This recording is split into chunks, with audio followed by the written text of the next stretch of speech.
Friends, എല്ലാവർക്കും വരാന്ത റേസിൻ്റെ YouTube ചാനലിലേക്ക് സ്വാഗതം. അപ്പോൾ നമ്മൾ ഇന്ന് എടുക്കാൻ പോകുന്ന ടോപ്പിക്ക് SSC റെയിൽവേക്ക് വേണ്ടിയിട്ടുള്ള GK സെക്ഷൻസിൽ one of the most important ടോപ്പിക്കായിട്ടുള്ള എക്കണോമിയാണ്.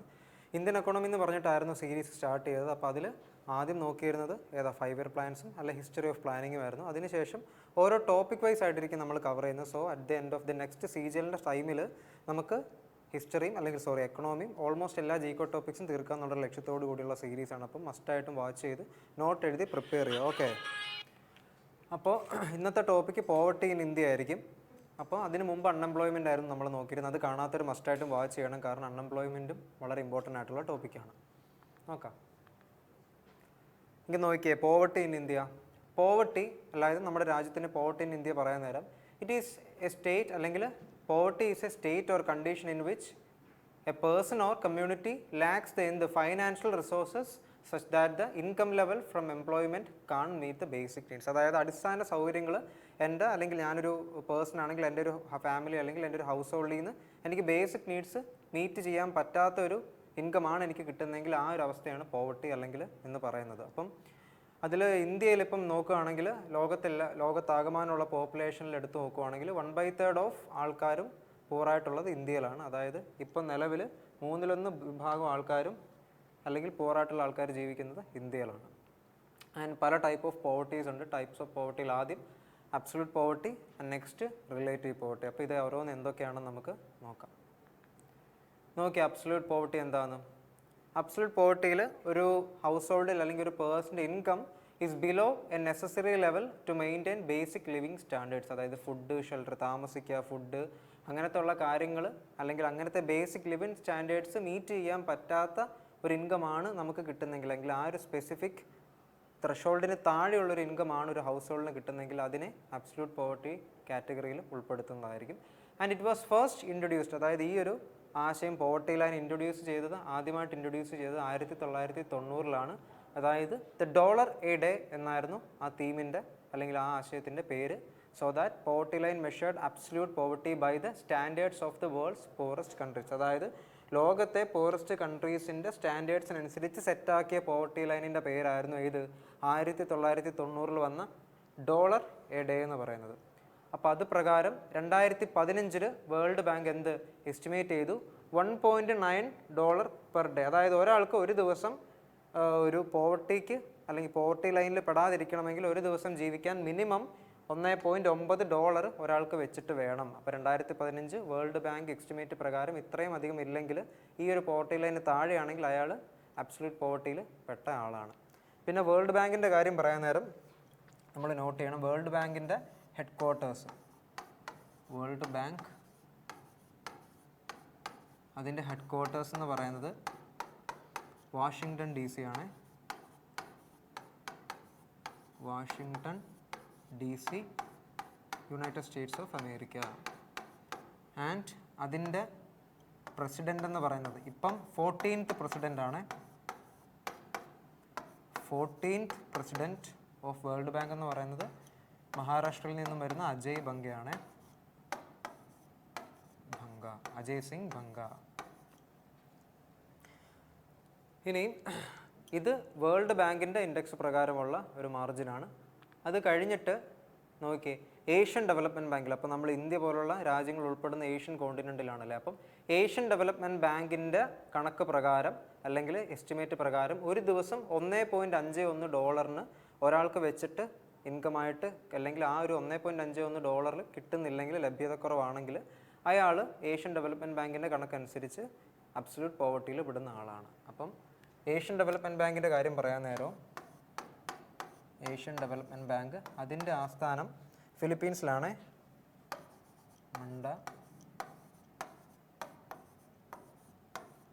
മണ്ടാലിയോങ്, ഫിലിപ്പീൻസ്. ആൻഡ് അതിൻ്റെ ഹെഡ് ആരാ അല്ലെങ്കിൽ പ്രസിഡൻ്റ് എന്ന് പറയുന്നത്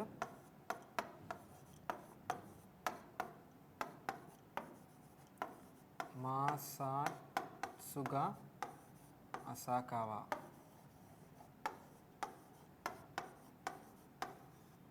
ഏഷ്യൻ ഡെവലപ്മെൻറ്റ് ബാങ്കിൻ്റെ പ്രസിഡന്റ് മാസാറ്റ്സുക അസാകാവയാണ്. അദ്ദേഹത്തിൻ്റെ നേറ്റീവ് പ്ലേസ് ജപ്പാനാണ്. അപ്പോൾ ഈ പോയിൻറ്റ്സും നോട്ട് ചെയ്തോണം. ഓക്കെ, ഇനി അടുത്ത പോവർട്ടി നോക്കിയാൽ relative poverty defined from a social perspective that is living standard compared to the economic standards of population living in surroundings. അതായത് ഇതൊരു സോഷ്യൽ പെർസ്പെക്റ്റീവിൽ നിന്ന് നോക്കിക്കാണുന്ന, അതായത് റിലേറ്റീവ് ആപേക്ഷികമായിട്ട് നോക്കിക്കാണുന്ന പോവർട്ടിയാണ്. അതായത് നമ്മുടെ ചുറ്റുപാടും ജീവിക്കുന്ന ആൾക്കാരുടെ അല്ലെങ്കിൽ സൊസൈറ്റിയുടെ ലിവിങ് കണ്ടീഷൻസ് അനുസരിച്ച് നീ പാവമാണോ അല്ലെങ്കിൽ പണക്കാരനാണോ എന്നുള്ളൊരു അടിസ്ഥാനത്തിൽ പറയുന്ന ഒരു സെക്ഷനാണ് റിലേറ്റീവ് പോവർട്ടിയിൽ വരുന്നത്. So hence it is A measure of income inequality. അപ്പോൾ ഓരോരുത്തരുടെയും ഇൻകം എത്രമാത്രം ഇനിക്വൽ ആണെന്ന് മനസ്സിലാക്കാനായിട്ട് സാധിക്കുന്ന ഒരു സെക്ഷനാണ് റിലേറ്റീവ് പോവർട്ടി. അപ്പോൾ അതിൽ ഏതാ മറ്റേത് ഒരു ഒബ്ജക്റ്റീവ് ആണെങ്കിൽ അല്ലെങ്കിൽ ഒബ്ജക്റ്റീവായിട്ടൊരു ഇതായിരുന്നെങ്കിൽ അല്ലെങ്കിൽ ഐഡൻറ്റിഫിക്കേഷൻ ആയിരുന്നെങ്കിൽ ഇത് കുറച്ചുകൂടെ സബ്ജക്റ്റീവ് ആയിട്ടുള്ളതാണ്. അതായത് സോഷ്യൽ പെർസ്പെക്റ്റീവിൽ നിന്ന് വരുന്നൊരു കൺസെപ്റ്റാണ്. അപ്പോൾ നമുക്ക് അടുത്ത ടോപ്പിക്ക് നോക്കുന്നതിന് മുമ്പ് നമ്മുടെ ഇൻസ്റ്റിറ്റ്യൂട്ടിൻ്റെ കോച്ചിങ് സ്റ്റൈൽ എങ്ങനെയാണെന്ന് നോക്കാം.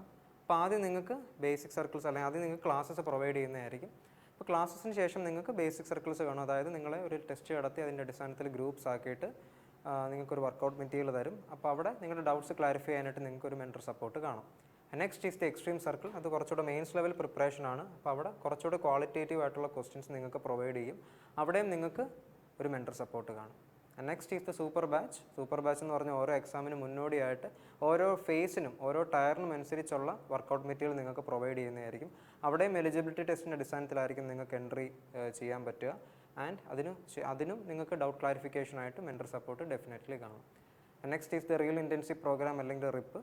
അപ്പം നിങ്ങൾക്ക് ഓൾറെഡി നിങ്ങളിപ്പോൾ പ്രിപ്പയർ ചെയ്ത് വെച്ചിട്ടുണ്ട്. അപ്പോൾ അതിൻ്റെ ലെവൽ കുറച്ച് ഡള്ളായി പോകാതിരിക്കുന്ന എക്സാം വരാനായിട്ട് കുറച്ച് നാളുണ്ടെങ്കിൽ അത്രയും നാളും പ്രിപ്പയർ ചെയ്ത് വെച്ച ലെവൽ ഡള്ളായി പോകാതിരിക്കാൻ നിങ്ങൾക്ക് റിയൽ ഇൻറ്റൻസീവ് പ്രോഗ്രാമിൽ ജോയിൻ ചെയ്ത് വർക്കൗട്ട് കുറച്ചുകൂടി ഇൻറ്റൻസ് ആക്കാവുന്നതാണ്. And final phase is mock interview. Especially SBIPO IBPSPO ഉള്ള പരീക്ഷകൾക്ക് നിങ്ങൾക്ക് ഡെഫിനറ്റായിട്ടും യൂസ്ഫുൾ ആകും. ഓക്കെ, അപ്പോൾ നമുക്ക് രണ്ട് ടൈപ്പ് ഓഫ് കോച്ചിങ് ആണുള്ളത്. ഒന്ന് ഓഫ്ലൈൻ കോച്ചിങ്ങും ഒന്ന് ഓൺലൈൻ കോച്ചിങ്ങും. അപ്പം ക്യാമ്പസിൻ്റെ കംഫോർട്ടബിലിറ്റിയിൽ ഇൻവോൾവ് ആയിട്ട് പഠിക്കാൻ താല്പര്യമുള്ളവർക്ക് ഓഫ്ലൈൻ കോച്ചിങ്, മറിച്ച് വീടിൻ്റെ കംഫോർട്ടിലിരുന്ന് പഠിക്കാൻ താല്പര്യമുള്ളവർക്ക് ഓൺലൈൻ കോച്ചിങ്ങിനും ചേരാവുന്നതാണ്. അപ്പോൾ തന്നേക്കുന്ന നമ്പറിൽ കോൺടാക്ട് ചെയ്ത് ഇന്ന് തന്നെ പ്രിപ്പറേഷൻ സ്റ്റാർട്ട് ചെയ്യുക. ഇനി നോക്കിയേ, അപ്പോൾ നമ്മുടെ പോവർട്ടി നമ്മുടെ രാജ്യത്തുണ്ടെന്ന് പറഞ്ഞായിരുന്നു. അപ്പോൾ അത് എസ്റ്റിമേറ്റ് ചെയ്യണം, എത്രമാത്രം പോവർട്ടി ഉണ്ട്, രാജ്യത്തിൻ്റെ എത്ര വിഭാഗം ആൾക്കാർ പോവർട്ടിയിലാണ് അല്ലെ ബിലോ പോവർട്ടി ലൈനിലാണ്, അങ്ങനെയൊക്കെ നമ്മൾ കണ്ടുപിടിക്കുന്നതിനെയാണ് എസ്റ്റിമേഷൻ ഓഫ് പോവർട്ടി എന്ന് പറയുന്നത്. അപ്പം ഇങ്ങനൊരു അറ്റംപ്റ്റ് ആദ്യമായിട്ട് നടത്തിയത് ആരായിരുന്നു? Dadabhai Naoroji. Historically the first estimation of poverty line was done by Dadabhai Naoroji. അപ്പോൾ ദാദാഭായ് നവറോജിക്ക് ഒരു പ്രത്യേകതയുണ്ട്. He is the first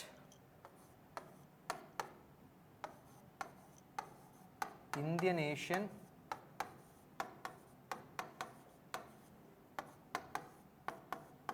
to be elected into the British Parliament.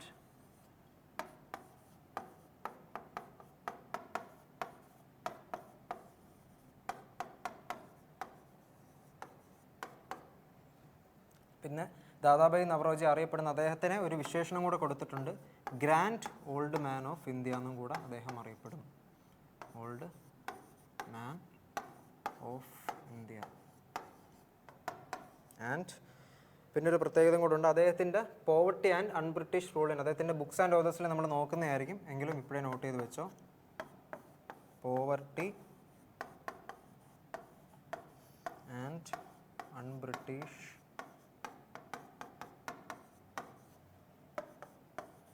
Rule in India. അപ്പോൾ ഇത് ദാദാഭായ് നവറോജിയുടെ ബുക്കാണ്.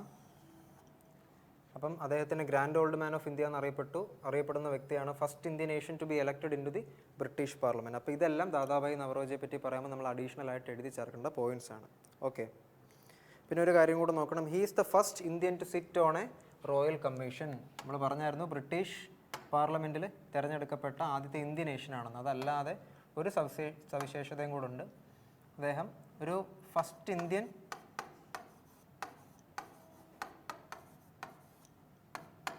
In a royal commission.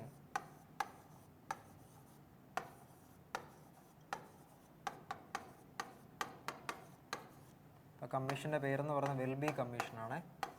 Welby commission.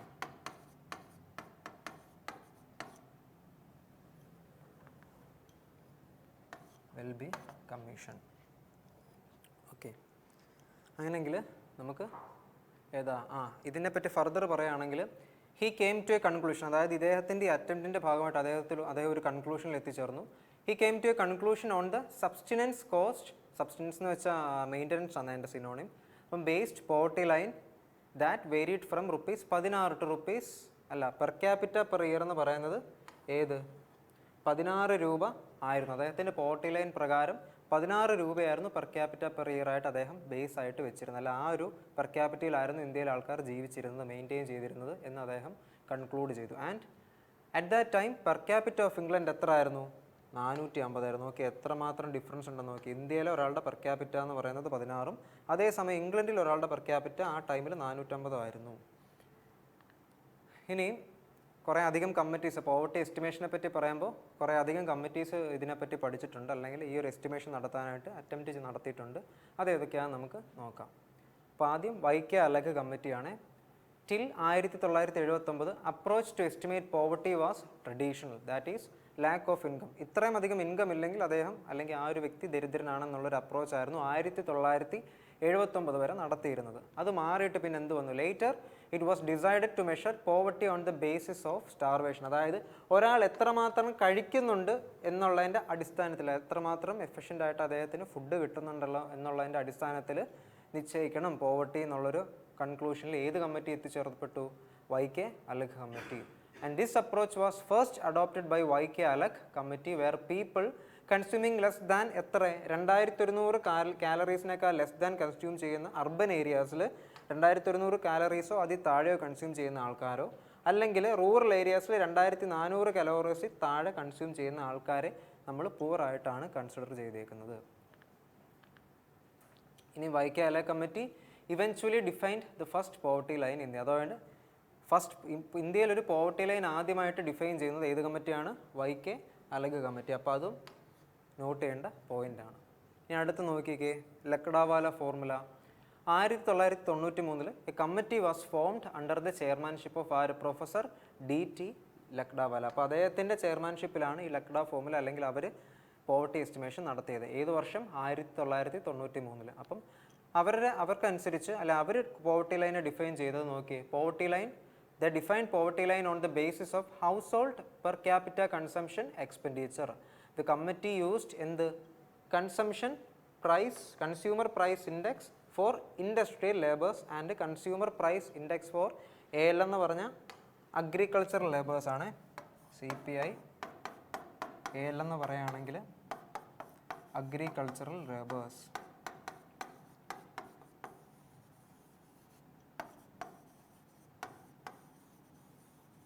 അപ്പോൾ അഗ്രികൾച്ചറൽ ലേബറേഴ്സിൻ്റെ കൺസ്യൂമർ പ്രൈസ് ഇൻഡെക്സും അതുപോലെ തന്നെ ഇൻഡസ്ട്രിയൽ ലേബറേഴ്സിൻ്റെ കൺസ്യൂമർ പ്രൈസ് ഇൻഡെക്സിനെ അടിസ്ഥാനപ്പെടുത്തിയാണ് അവരെന്ത് പോവർട്ടി ലൈൻ ഡിഫൈൻ ചെയ്തത്. ഏത് കമ്മിറ്റി? അല്ലെങ്കിൽ ലക്ഡാവാല ഫോർമുല പ്രകാരമുള്ള അല്ലെങ്കിൽ ലക്ഡാവാലയുടെ ചെയർമാൻഷിപ്പിലുള്ള കമ്മിറ്റി നിശ്ചയിച്ചത്.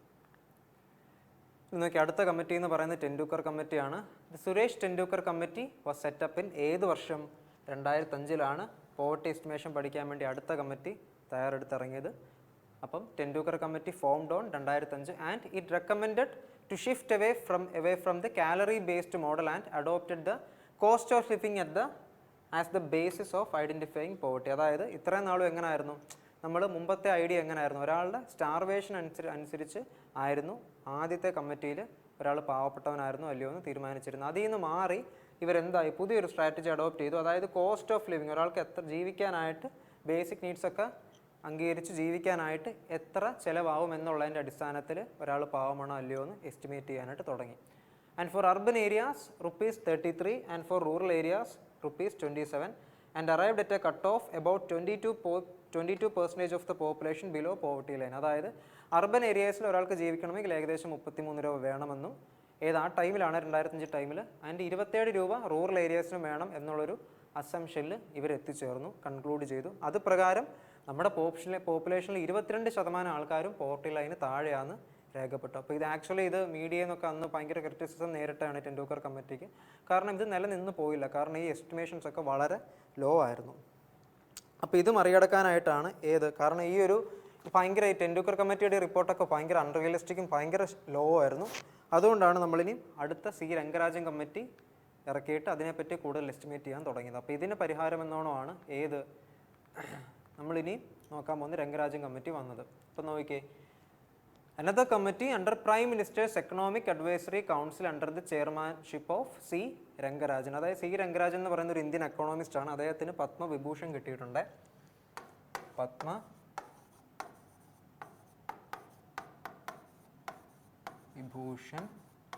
ഏത് വർഷം? 2002 പത്മവിഭൂഷൺ കിട്ടിയതാണ്. അദ്ദേഹം വളരെ പ്രസിദ്ധനായിട്ടുള്ള ഒരു ഇന്ത്യൻ എക്കോണമിസ്റ്റാണ്. അദ്ദേഹം പ്രൈം മിനിസ്റ്ററിൻ്റെ എക്കണോമിക് അഡ്വൈസർ ആയിരുന്നു. അപ്പം പ്രൈം മിനിസ്റ്ററിൻ്റെ അല്ലെങ്കിൽ പ്രൈം മിനിസ്റ്റേഴ്സ് എക്കണോമിക് അഡ്വൈസറി കൗൺസിലിൻ്റെ ചെയർമാനായിരുന്നു സി രംഗരാജൻ. അപ്പോൾ അദ്ദേഹം തുടങ്ങിയ കമ്മിറ്റിയാണ് രംഗരാജൻ കമ്മിറ്റി. അത് പ്രകാരം ഈ ലിമിറ്റ്സ് എത്ര ആക്കി? 32 രൂപയാക്കി. എന്തിന്? റൂറൽ ഏരിയാസിൽ 32 രൂപയും അർബൻ ഏരിയാസിൽ 47 രൂപയും ഉണ്ടെങ്കിൽ അയാൾക്ക് കോസ്റ്റ് ഓഫ് ലിവിങ് ഏകദേശം ഒക്കെ മീറ്റ് ചെയ്യാൻ പറ്റും എന്നുള്ളൊരു കൺക്ലൂഷനിൽ എത്തിച്ചേർന്നു. And as A result poverty stood around 30% during 2011-2012. അതായത് 2011-12 കാലഘട്ടങ്ങളിൽ നമ്മുടെ പോവർട്ടി ഏകദേശം 30% നമുക്ക് എസ്റ്റിമേറ്റ് ചെയ്യാനായിട്ട് സാധിച്ചു. ഇനി നോക്കിയേ, പ്രസൻറ്റ് പോവർട്ടി എസ്റ്റിമേഷനെ പറ്റി പറയുകയാണെങ്കിൽ ഇറ്റ് ഈസ് ഡൺ ബൈ ആരാണ്? ഇപ്പോൾ ആരാണ് ഈ പോവർട്ടി എസ്റ്റിമേഷനൊക്കെ ചെയ്യുന്നത്? നീതി ആയോഗിൻ്റെ ടാസ്ക് ഫോഴ്സ് ആയിരിക്കും. ആൻഡ് ഇവരെങ്ങനെയാണ് ഈ പോവർട്ടി എസ്റ്റിമേറ്റ് ചെയ്യുന്നത്? ഡേറ്റ, അതായത് national sample survey office NSSO collect ചെയ്യുന്ന ഡേറ്റ പ്രകാരമാണ് ഇവർ പോവർട്ടി എസ്റ്റിമേറ്റ് ചെയ്യുന്നത്. And NSSO comes under which ministry of statistics and programme implementation. And poverty line estimation in India is based on എന്താണ്? Consumption expenditure and not on, അതായത് എത്രമാത്രം നമ്മൾ consume ചെയ്യുന്നു അല്ലെങ്കിൽ കൺസ്യൂം ചെയ്യാനായിട്ട് ഓരോരുത്തരും എത്ര പൈസ ചിലവാക്കുന്നു എന്നുള്ളതിൻ്റെ അടിസ്ഥാനത്തിലാണ് നമ്മുടെ നാട്ടിൽ പോവർട്ടി എസ്റ്റിമേറ്റ് ചെയ്യുന്നത്. അല്ലാതെ ഇൻകം ലെവൽ വെച്ചിട്ടല്ല. ചില കൺട്രീസിൽ ഇൻകം ലെവൽ വെച്ചിട്ടാണ് പോവർട്ടി എസ്റ്റിമേറ്റ് ചെയ്യുന്നത്. അത് മെയിനായിട്ട് നോട്ട് ചെയ്യേണ്ട പോയിൻ്റാണ്. And calculated through head count ratio. Head count ratio എന്ന് പറഞ്ഞാൽ വേറൊന്നുമില്ല, എത്ര ആൾക്കാർ പുവറാണ് ബൈ ടോട്ടൽ പോപ്പുലേഷൻ, അതിൻ്റെ റേഷ്യോ ആണ്. അപ്പം ടോട്ടൽ പോപ്പുലേഷൻ്റെ ആകെ എത്ര ശതമാനമായിരിക്കും പോവർട്ടിയിലുള്ള ആൾക്കാരെന്ന് കണ്ടുപിടിക്കുന്ന റേഷ്യോയുടെ പേരാണ് ഹെഡ് കൗണ്ട് റേഷ്യോ. ഇനി നോക്കിയാൽ അടുത്തത് പോവർട്ടി ഇൻ ഇന്ത്യയെ പറ്റി പറയുമ്പോൾ നമ്മൾ മസ്റ്റായിട്ട് നോക്കേണ്ടതാണ് മൾട്ടി ഡയമെൻഷണൽ പോവർട്ടി ഇൻഡെക്സ്. അപ്പോൾ ഇത്രയും നേരം നമ്മൾ നോക്കിയിരുന്നത് പോവർട്ടി എന്ന് പറയുന്നത് ആദ്യം എത്ര ഒരാൾ കഴിക്കുന്നു എന്നുള്ളതിൻ്റെ അടിസ്ഥാനത്തിൽ, അല്ലെങ്കിൽ ഏറ്റവും ആദ്യം ഒരാളുടെ ഇൻകം, ഒരു ഹൗസ് ഹോൾഡിൽ ഇൻകം അനുസരിച്ച് അയാൾ പാവമാണോ അല്ലയോ എന്ന് നിശ്ചയിച്ചു. ഇപ്പോൾ അതിന് ശേഷം പിന്നെ എന്ത് പറഞ്ഞു? എസ്റ്റിമേറ്റ് ചെയ്യാനായിട്ട് ഒരാൾ എത്ര, അല്ലെങ്കിൽ ബേസ്ഡ് ഓൺ സ്റ്റാർവേഷൻ, അയാൾ എത്ര കഴിക്കുന്നുണ്ട്, ഒരു വീട്ടിലൊരു ഹൗസ് ഹോൾഡിൽ എത്ര ഫുഡ് കിട്ടുന്നുണ്ട്, അതിനനുസരിച്ച് നിശ്ചയിക്കാൻ തുടങ്ങി ഒരാൾ പാവമാണോ അല്ലയോ എന്നുള്ളത്. അത് മാറി മാറി ഇപ്പോൾ എന്തായി?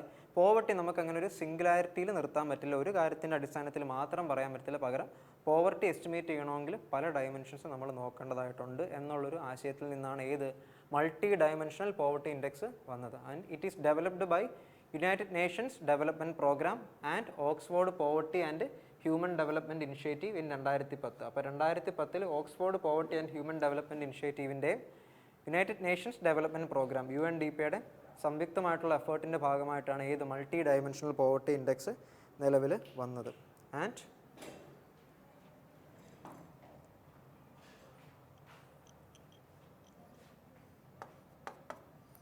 അത് നമ്മൾ നെക്സ്റ്റ് പോയിന്റിൽ നോക്കുന്നതായിരിക്കും.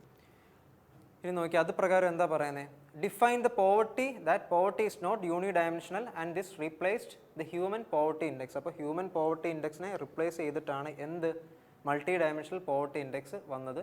And a person is multi dimensionally poor if she or he is deprived in 1/3 or more of the weighted indicators. അതായത് നമ്മൾ മൾട്ടി ഡയമെൻഷണൽ പോവർട്ടി ഇൻഡെക്സിൻ്റെ ഇൻഡിക്കേറ്റേഴ്സ് ഏതൊക്കെയാണെന്ന് അടുത്ത സ്ലൈഡിൽ നോക്കുന്നതായിരിക്കും. അപ്പോൾ ഈ പറയുന്ന സ്ലൈഡ്സിൽ അല്ലെങ്കിൽ പാരാമീറ്റേഴ്സിൽ, ഇൻഡിക്കേറ്റേഴ്സിൽ 1/3 കൂടുതൽ എന്ത് ഫാക്ടേഴ്സ് അയാൾ ലാക്ക് ചെയ്യുന്നുണ്ടെങ്കിൽ ആ വ്യക്തി മൾട്ടി ഡയമെൻഷനലി പൂറാന്ന് നമ്മൾ പറയും. അത് ഏതൊക്കെയാണെന്ന് നോക്കിയാൽ 3 ഡയമെൻഷൻസ്.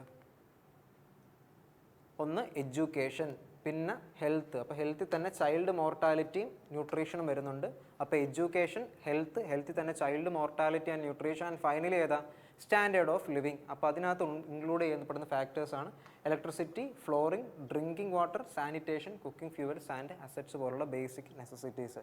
അപ്പോൾ ഈ പറയുന്ന ഇൻഡിക്കേറ്റേഴ്സിൽ 1/3 പോലും നമുക്ക് അറ്റൈൻ ചെയ്യാൻ പറ്റിയിട്ടില്ലെങ്കിൽ നമ്മൾ മൾട്ടി ഡയമെൻഷനലി പൂറാണ്.